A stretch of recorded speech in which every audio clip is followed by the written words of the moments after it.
Good morning and welcome to the Core Connection. I'm Mira Rubin here with you on Enlightened World Network. And today's topic is stepping up when we are confronted by a new dimension of possibility for ourselves that is calling us to rise to a new level. It can often be terrifying, and we get to talk about that this morning.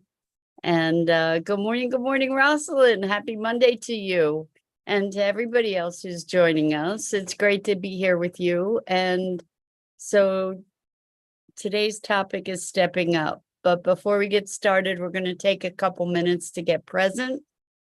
So let's take a deep breath in through your nose and hold it. And imagine clean, crisp oxygen flooding your lungs, flowing into your bloodstream, nourishing all your cells, all your organs, bringing vital life energy to your body and being. And as you exhale any tension, stress, negativity, fatigue. And now let's take another deep breath in through your nose and hold it. This time, imagine brilliant, bright light lighting you up from the inside out, illuminating, electrifying, and energizing all your cells, your molecules, your electrons, creating this brilliant beam of light from your heart out into the world. And as you exhale any remaining tension, stress, negativity, fatigue. And now let's press our palms together and vigorously rub those hands together. Feel all that friction, the temperature, the pressure. And when you stop, feel all the tingling and tickling and allow all those sensations to bring you present right here, right now, into this remarkable physical form that enables you to experience life. Welcome, welcome, welcome. So, stepping up. I don't know if you guys have had the experience of a calling, like an awareness that there's a whole new level of possibility, maybe responsibility, available to you. Where this conversation is coming from is a course that I've mentioned to you guys that I've been taking from an organization called Regenesis. And the course is the Regenerative Practitioner Series. And we're almost at the end of it. We had an intensive over the weekend, starting on Thursday. So it was Thursday, Friday, Saturday, Sunday. It was intense. It was an intensive. So the thing in this work is really that it foundationally, it's learning how to think differently and learning how to generate truly new ideas, new awareness, new perspective, new potential. And so we did a lot of introspective work as well, reflecting on our own projects, our own processes, our own ways of thinking, of being. And this course was very disruptive, I would say. That was one of my descriptors, and that seems to be a word that I'm using more and more lately. But disruptive to old patterns, old ways of thinking, and consequently old ways of being, and looking at things in their greater context. So that was also a foundational principle, is to be conceiving of things in a good way, Rosalind, disruptive in a good way. But any kind of disruption is uncomfortable as all get out, right? So it's very unsettling. But that's not a bad thing. It's like shaking things up so you can reconceptualize them is powerful. So anyway, one of the things that I started looking at is my coaching practice. And the thing is that part of regenesis and regenerative thinking has to do with or is founded in these frameworks that give you a vehicle for exploring these ideas that can then catapult things to a new level, like not a template as much as guidelines for how to be looking at things that in a way that generates new potential.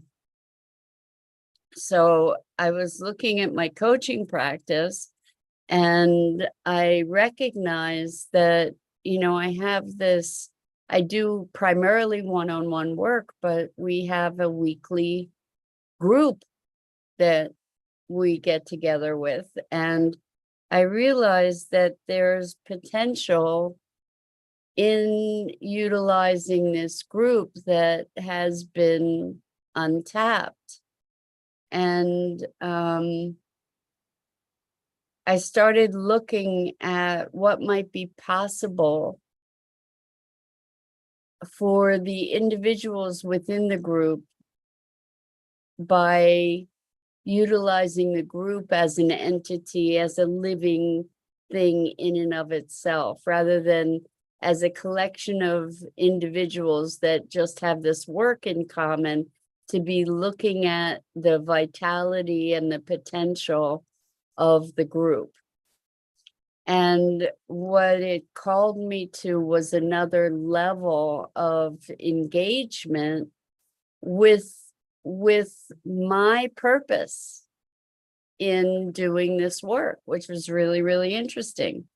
So looking at what the reason that I do this work is really to be forwarding the global shift in consciousness, one person at a time, but the people that I'm working with are people that are influencing other people. And so by shifting these people, then they have a greater potential to be shifting out other people. And so in recognizing the potential of the group, to be what came to awareness is the opportunity for people in this group to be having a group dynamic that actually forwards their connection to a greater group, and in their own lives as well, and to be making them more aware of their own processes and the collective process of the awakening and transformation that's taking place in the individual work. So I don't know if that makes sense, but what I saw was a much bigger potential. And in the process of seeing that, and this was the part that was the stepping up part, what I saw was the potential for the impact that, well, first of all, recognition for the impact that this work and my involvement in this work, like who I am in this work, is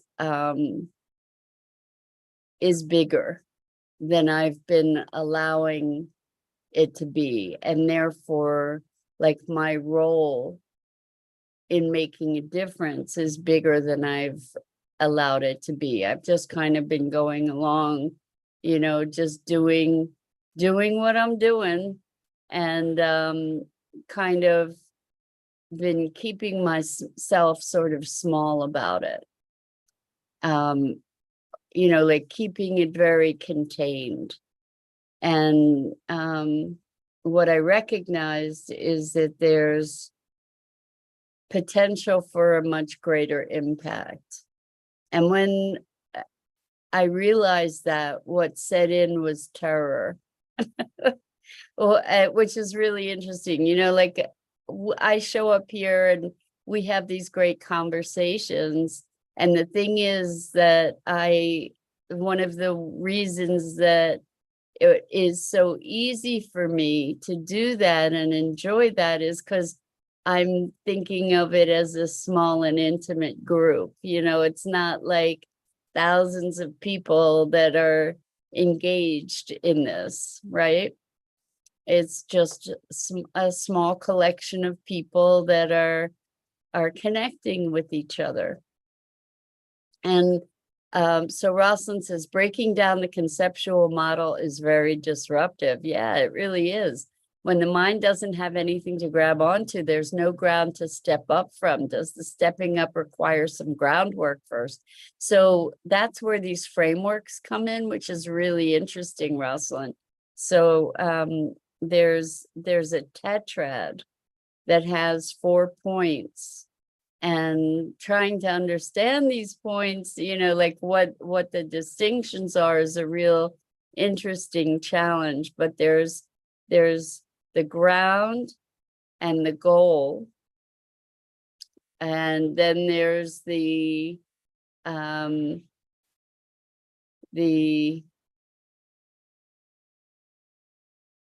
well, I'm trying to remember on the generic tetrad what this next point is, but it's like the motivation and then the direction.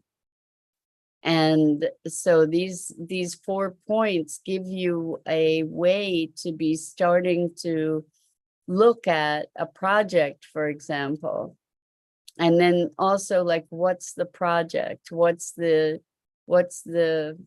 vision? And, it gives you a way to sort of ground yourself in this exploration. But understanding this tetrad or this framework as a vehicle has its own challenges, to get it integrated into a deeper understanding of how to utilize it as a tool. But anyway, so Robin, yes, hi, welcome. I can see you now. So if you guys are writing comments and I'm not responding, it's because I don't see them. So if you want to be engaged in the conversation, which we would love to have you join us, is go to the Enlightened World Network Facebook page and put your comments there. And then when I see them, I will respond to them. So welcome, Robin. Great to have you here with us.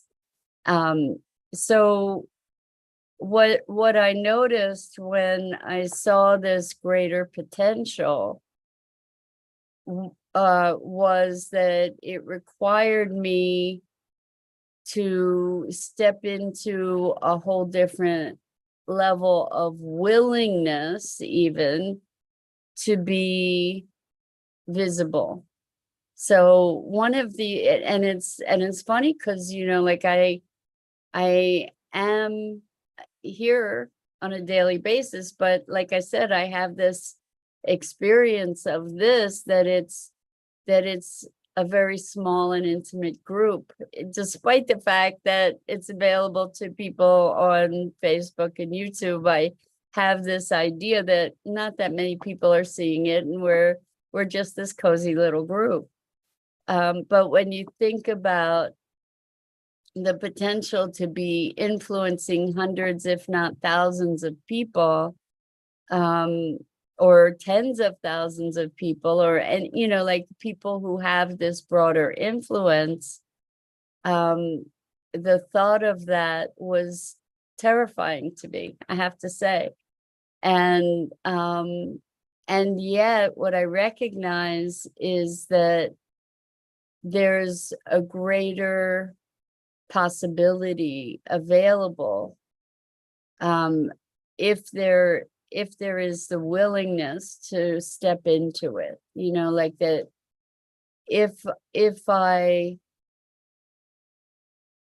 So Robin, all I saw is the word did. And I don't know if you put anything more in there.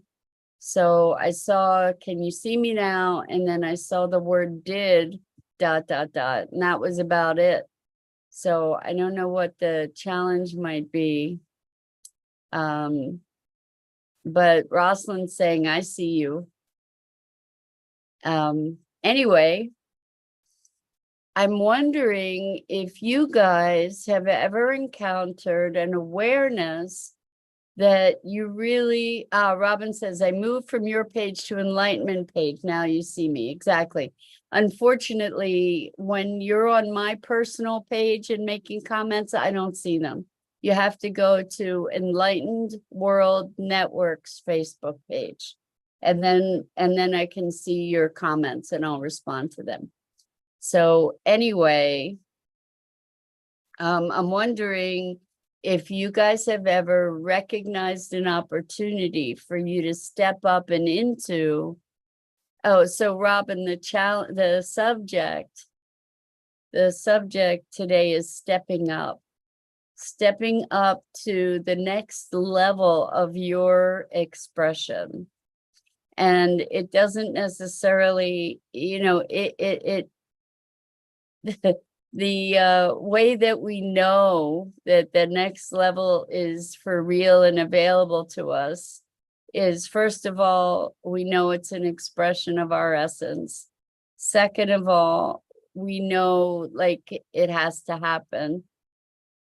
And third of all, you get this oh shit moment. Like the oh no, the resistance and the terror, and the I don't wanna, or I don't know if I can. Oh, that's another one, is that it has to be that it's beyond your level of ableness, meaning it's calling you to become something more than you currently are, or than you currently know how to be, or calling you to do something that you don't know how to do.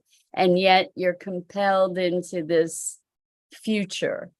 It could be, it's something that you always experience when confronted by your vision or life purpose.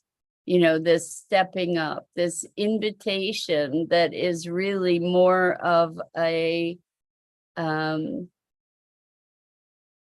something compelling you, something requiring this of you, calling you forward. And it's more than an invitation. It's like, you've got to do this, kind of, right? And it creates a level of excitement, while at the same time creating this oh shit moment, like, uh-oh, what, uh-oh. Like, how do I do that? Or I don't want to do that, or I'm terrified to do that, or, I don't know how. I know it has to happen. And so I'm wondering if you have experienced that in your life, and like this work that I have been doing with this organization, Regenesis, it kind of is a breeding ground for that kind of growth, that kind of calling you into the next level of play, the next level of expression for whatever it is you're being called to rise to. So Rosalind says stepping up as in role to fill, or rather than expressing. Filling shoes makes it sound like the void has to be filled. That's kind of it. Like you're being called into this space to fill this space that is yours, compared to the notion you already have the wisdom. I just need the space and energy to be expressed. Exactly. So this is your higher self. Essentially, this is you tuning in to the higher self, calling you up and saying, yo, time for you to get busy here on this whole other level. And the thing is, you don't know how, you don't feel capable. It's overwhelming in a certain respect. And yet you know that that's where you get to go. And Robin says, yes, I've had numerous moments, although life situations interfered. So here's the thing, those moments that are calling you forward, it is your higher self, your authentic soul, whatever, giving you a ringy dingy, saying, hey there, come on, let's play. And I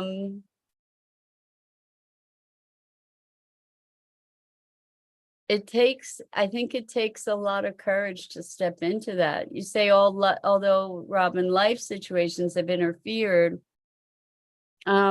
maybe those life situations are part of the training ground to be able to step into those places. Maybe those life situations are part of whatever that stepping up the game is about. Like stepping up and stepping out, and it may not look like this process of stepping up may not look the way you think it should look. It may not be easy. It may not be, realize that it's beyond our capabilities. So then we get to be in a space of faith somehow to say, okay, I'm making this commitment. We get a chance to step into it and make that commitment. And then when we make that commitment, ultimately the universe aligns, because that commitment is part of what we came here to fulfill. That commitment is part of the expression of our soul's purpose. And so when we can reject that calling, but if we reject the calling, what it costs us is our vitality. What it costs us is our fuller expression. What it costs us is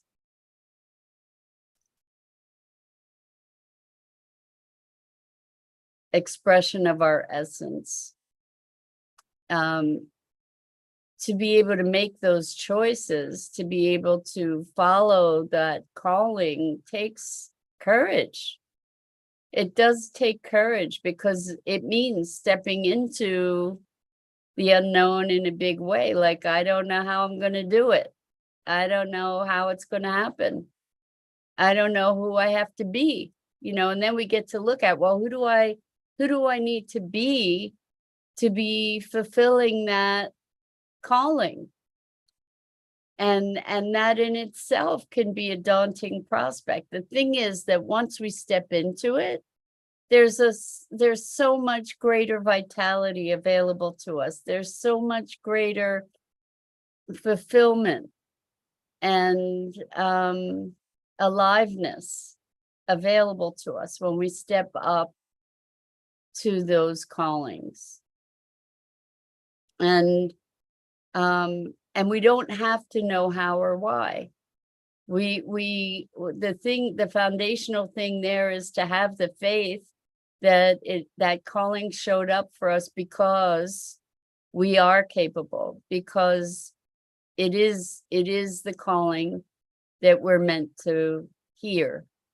It is the calling that we're meant to follow, and that's why it showed up. And therefore, the vehicle, the potential will appear as we step into it, as we receive it, and as we allow ourselves to be in service to it.